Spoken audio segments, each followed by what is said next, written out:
Quando você ouve falar na Amazônia, qual a primeira coisa que vem na sua cabeça? Um santuário da natureza, cheio de índios vivendo em harmonia com a Mãe Terra? Um lugar mítico, como se a morada dos avatares azuis de James Cameron tivesse se materializado na Terra? O nosso paraíso onde nasceu Adão e Eva? Não, não, não, não. O Amazônia ninguém leva. É o nosso paraíso, onde nasceu Adão e Eva. A maior floresta tropical do mundo já foi representada como um lugar onde habitam seres fantásticos, cidades feitas de ouro, extraterrestres, tesouros escondidos, cobras gigantes e até canibais.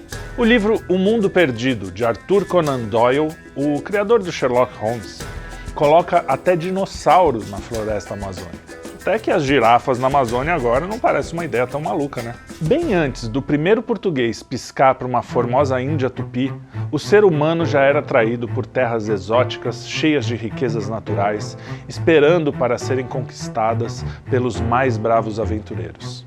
Atlântida, Avalon, Hiperbórea, Eldorado, Ratanabá, paraísos perdidos nos lugares mais remotos do planeta.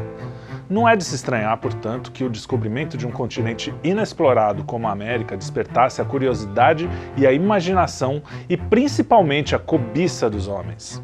Esse cantinho de terra de aproximadamente 7 milhões de quilômetros quadrados que chamamos Amazônia é hoje um dos principais assuntos da política no mundo. Segundo o presidente do BID, a Amazônia é o tema por excelência no âmbito mundial. A Amazônia já foi considerada patrimônio da humanidade, o pulmão do mundo, o coração do mundo, e cada vez mais políticos e celebridades insistem que a Amazônia é importante demais para ser só do Brasil. Mas espera aí. Parafraseando o ex-senador Cristóvão Buarque, o petróleo, o ouro, o gás natural, tudo isso é importante para o mundo também, não é? Então, por que as reservas americanas, canadenses, australianas e europeias não são do mundo? Por que o Louvre, a Capela Sistina ou as pirâmides, que também são importantíssimos para a cultura mundial, não são também do mundo? Por que todos os países podem se desenvolver usando do seu potencial natural e nós não? Eu tenho um segredo para você. Essa história toda tem muito mais a ver com geopolítica do que com salvar o planeta. A cobiça internacional pela área não vem de hoje. Em 1541 aconteceu a primeira grande expedição que atravessou a floresta amazônica. Foi comandada por Gonzalo Pizarro e Francisco de Orellana e o objetivo era encontrar a lendária cidade de Eldorado. A viagem, que começou com mais de 200 espanhóis e 4.000 índios, ficou reduzida a 26 sobreviventes no seu final. Foi Orellana quem batizou o rio que posteriormente deu nome à floresta. Tem duas versões sobre a origem do nome. Antes dos espanhóis aparecerem por aqui, os indígenas chamavam de Paranaguaçu, que significa semelhante ao Mar Grande. Já o Ministério das Relações Exteriores diz que Orellana deu o nome Amazonas por causa da palavra Amassuno, que quer dizer água que retumba na língua indígena. Mas a história mais difundida popularmente, não necessariamente a mais correta, diz que o rio foi batizado por causa das guerreiras indígenas que lá habitavam e que lembravam ao velho explorador as outras famosas guerreiras da mitologia grega. Em 1559, Pedro de Úrsua também foi em busca da cidade lendária. Jovem, honrado, possuidor de gentileza e caráter e admirado por muitos da sua época, também fracassou no seu intento. Mas a sua história foi imortalizada em um filme chamado Eldorado, de Carlos Saura. Nos séculos seguintes, a Amazônia continuou sendo objeto de cobiça de estrangeiros.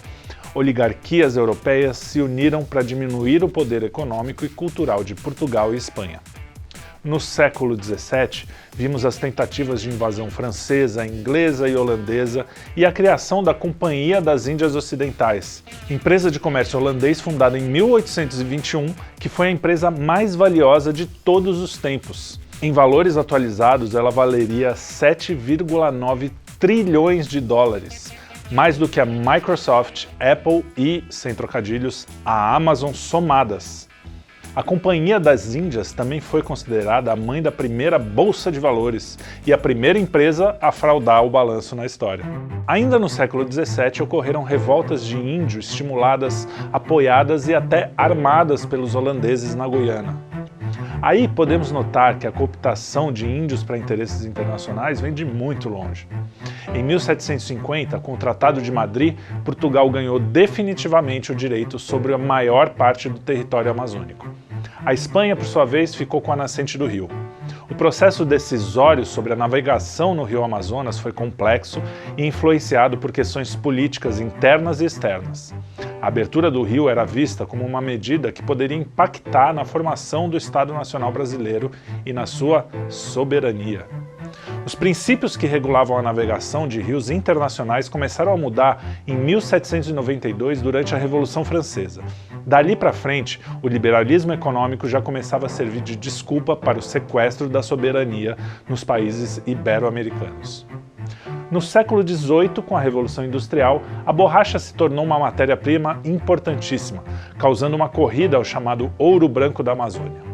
Em 1856, as pressões internacionais pela abertura da navegação no Amazonas estavam muito fortes. Em 76, o botânico inglês Henry Wickham roubou 70 mil sementes de seringueira da floresta amazônica, sendo o primeiro ato documentado de biopirataria.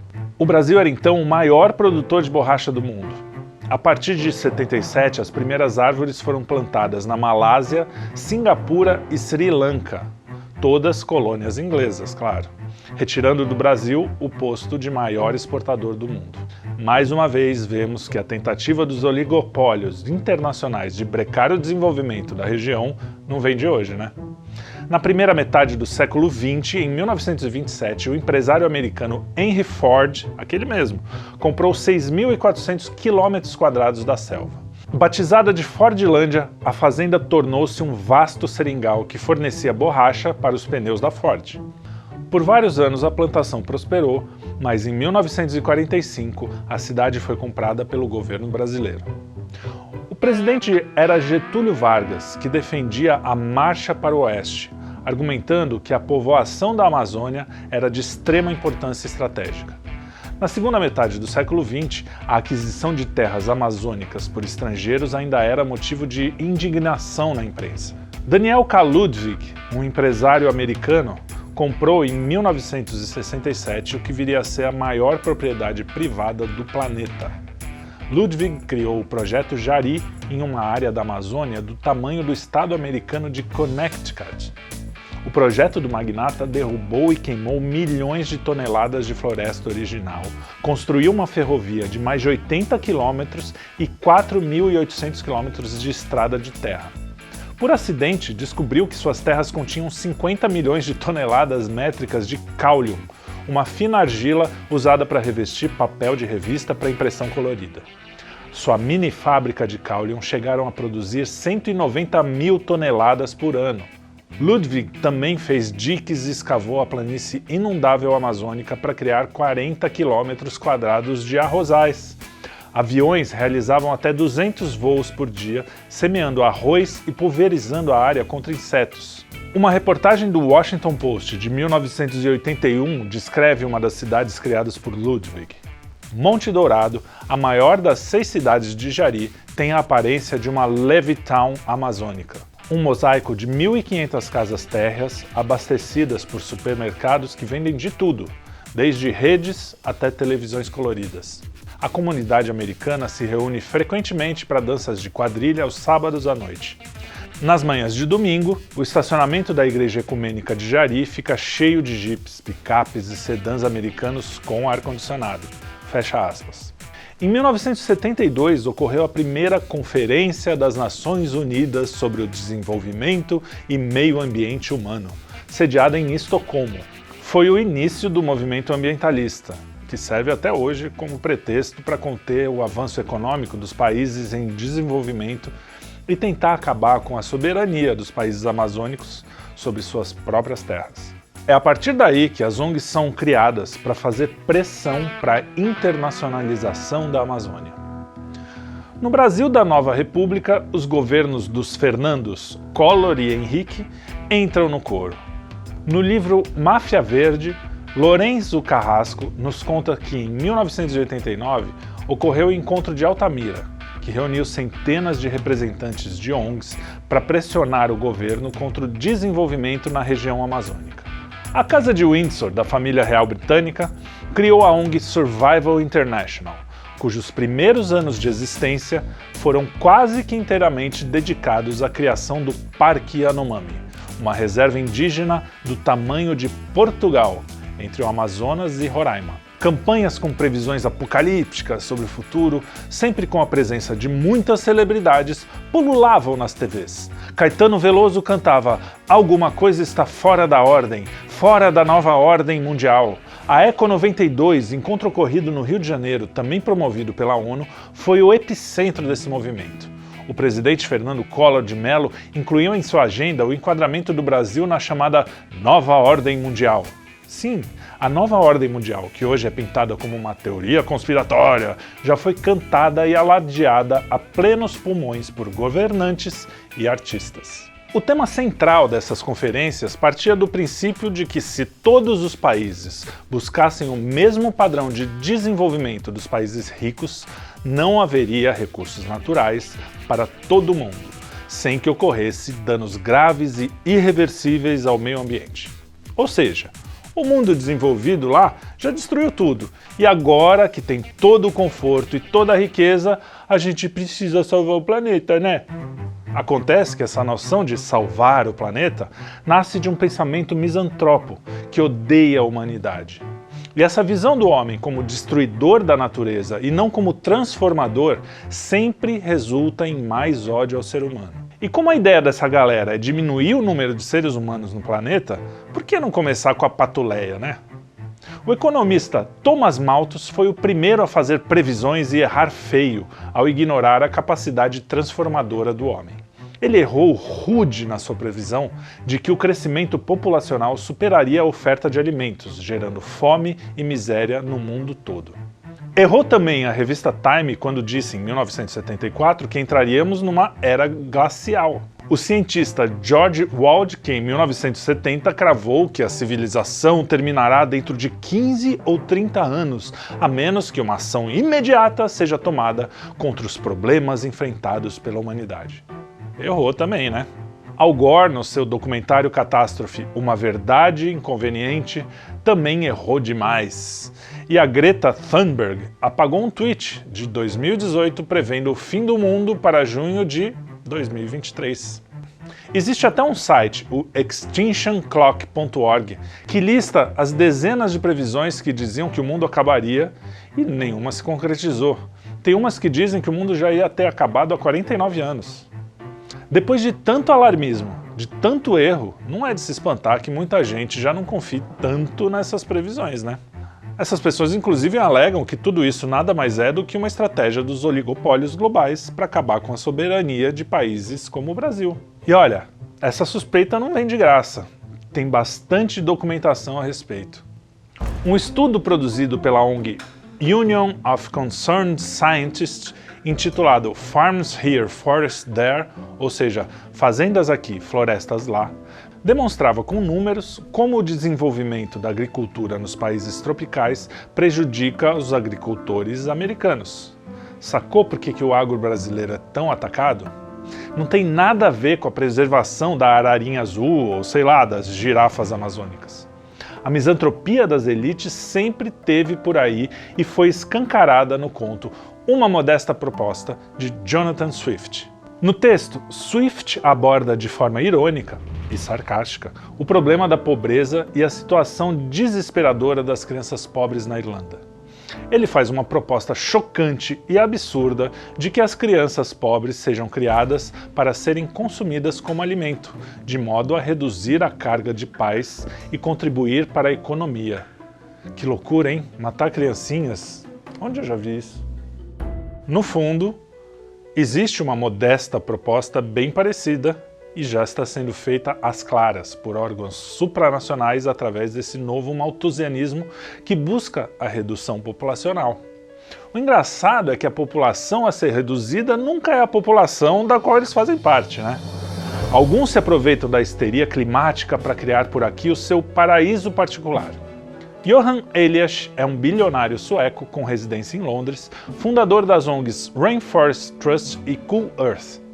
Elias também é CEO da empresa de artigos esportivos Red, que utiliza na sua construção metais encontrados na Amazônia, como o grafeno. O empresário foi nomeado representante especial para desmatamento e energia limpa do ex-primeiro-ministro Gordon Brown e também é presidente da Federação Internacional de Esqui. Em 2005, ele revelou que comprou 1,6 mil quilômetros de terras de floresta, uma área maior do que a cidade de São Paulo, fazendo dele o maior comprador recente de terras amazônicas. Elias diz que faz isso por um motivo nobre: preservar a floresta. Cerca de 20 mil pessoas fizeram doações na primeira semana de campanha do site da Cool Earth, que oferecia terras pela internet no Amazonas, com o pretexto de arrecadar dinheiro para a preservação das áreas adotadas. A campanha recebeu o apoio de várias personalidades e entidades ambientalistas britânicas, mas muitos duvidavam da boa-fé do gringo. Em 2008, um levantamento da Agência Brasileira de Inteligência, a ABIN, para amparar a operação de combate à biopirataria, compra ilegal de terras, interferência indevida em áreas indígenas e exploração de recursos minerais, listou pelo menos 25 organizações não governamentais com atuação na Amazônia e que deviam ser investigadas. Entre elas estava a Cool Earth. No mesmo ano, o Fantástico fez uma reportagem de 20 minutos sobre Elias, que divulgava que sua ONG teria construído 2 escolas e uma clínica nas suas terras e que os projetos realizados ali estariam dando emprego para 100 pessoas. Entretanto, ao visitar o local, a reportagem mostra que não havia construção nenhuma e apenas uma pessoa estava empregada, o segurança da propriedade do milionário. Em um material de divulgação da ONG, também foi apresentada uma foto de um senhor bem simples que estaria sendo beneficiado pelo projeto de Elias. Mas Alfredo Ferreira, de 60 anos, encontrado pela reportagem, teria ficado surpreso ao ver sua foto sendo usada pela ONG, porque nunca tinha recebido ajuda nenhuma, nem da organização, nem do sueco. Curiosamente, a mesma Globo, que exibiu a reportagem em 2008, hoje defende a atuação mais do que suspeita das ONGs na Amazônia. Não só isso, muitas das suas mais recentes produções são nada mais do que peças de propaganda ambientalista. Se formos cavando mais e mais, encontramos várias produções de documentários com o mesmo tom que nos levam aos suspeitos de sempre. ONGs internacionais, muitas vezes financiadas por governos europeus, que, com esse discurso ambiental alarmista, tentam sequestrar a soberania do Brasil sobre a Amazônia. Vejamos o exemplo da NICFI, Norway International Climate and Forest Initiative, uma instituição criada pelo governo norueguês que financiou o filme Sob a Pata do Boi. O filme, quer dizer, o panfleto, cujo objetivo principal é atacar o agronegócio, está disponível até na Amazon Prime. Mas será que o governo norueguês ama tanto a natureza assim? Ou há algo por trás desse interesse, desse fervor ambientalista? Coincidentemente ou não, a Noruega é a principal acionista da mineradora Hydro, que responde a quase 2.000 processos judiciais por contaminação de rios em uma das regiões mais poluídas da floresta amazônica. Parece que o meio ambiente não é assim o foco desse pessoal, né? E os artistas? Leonardo DiCaprio, Mark Ruffalo e outras estrelas de Hollywood vivem se metendo em assuntos do Brasil a ponto de Ruffalo ter interferido diretamente nas eleições. Eles falam como se tivessem um conhecimento profundo sobre o assunto, mas as únicas credenciais que apresentam é o fato de serem famosos. Thank you, famous artists. No Brasil não é diferente. Atores se juntaram em peso para protestar contra a construção da hidrelétrica de Belo Monte em um vídeo que serviu para pressionar a opinião pública sobre o assunto. Vejam que é a mesma estética, o mesmo discurso e a mesma condescendência com os pobres mortais como nós, que não sabemos o que é bom para o mundo. Quem é você, seu ralé, para vir falar que o Brasil precisa de um mínimo de infraestrutura para se desenvolver? Lembra quando diziam que devíamos acabar com as usinas nucleares porque a hidrelétrica é que era energia limpa? Pois é, isso é tão 1990, cara. Mas espera aí, o que Belo Monte tem a ver com todas essas ONGs lá atrás?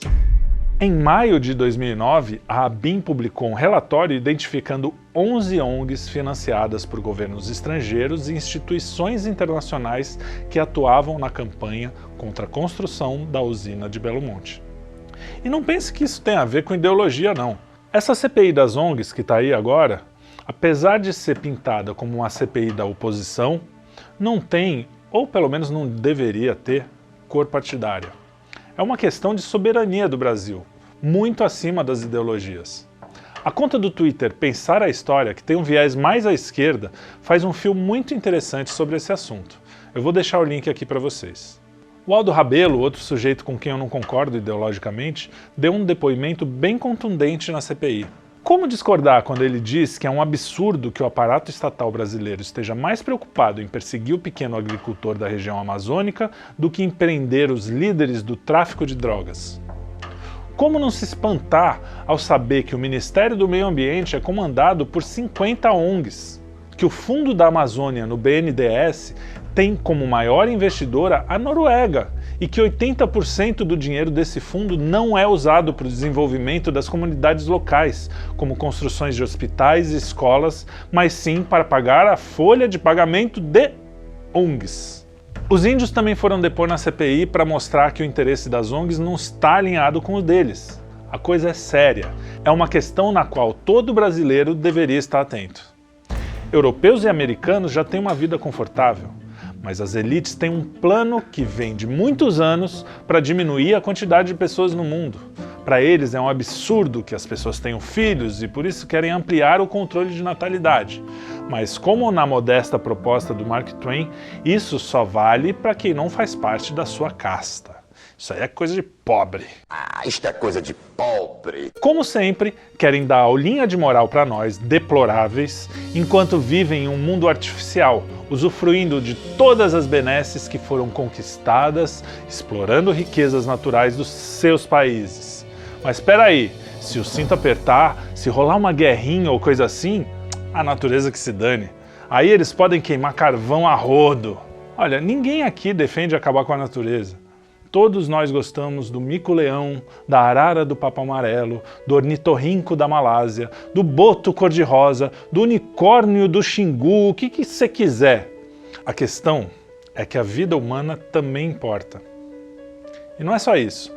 Por mais politicamente incorreto que isso possa parecer em um mundo de pais de pets, o ser humano tem uma dignidade única que não devemos igualar a nenhum outro animal ou planta. Ao homem foi dada a capacidade de transformar as coisas com consciência. Ao homem também foi dada a consciência da morte. Por isso também o homem é o único animal que quer salvar a ararinha, jabuti. Nenhum orangotango está preocupado com a extinção da baleia azul ou da areca bambu. Nenhum urubu-rei está sem dormir por causa do fim do pinguim africano. Cuidar da natureza só faz sentido porque nós somos humanos, feitos à imagem e semelhança de Deus, que nos escolheu para fazer do planeta Terra um lar. Só que ele disse um lar, não um ídolo.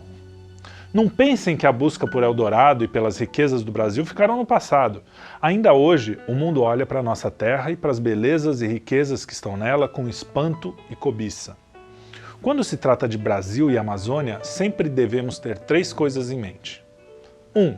Existe uma elite que quer diminuir a população e frear o desenvolvimento dos países que ainda têm grande potencial de crescimento e acabar com as soberanias nacionais. 2. Existe uma outra elite que ainda busca o Eldorado e continua cobiçando as nossas riquezas. 3. Existe realmente uma minoria assustada com toda essa histeria, mas normalmente eles não têm força política nem econômica relevante. A questão é que o diabo nunca aparece feio e fedendo a enxofre. Ele sempre se esconde em um discurso cheio de falsas virtudes.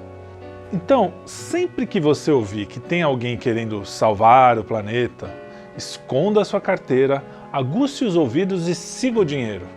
Os suspeitos de sempre estarão no final da linha, prontos para tomar o que é nosso.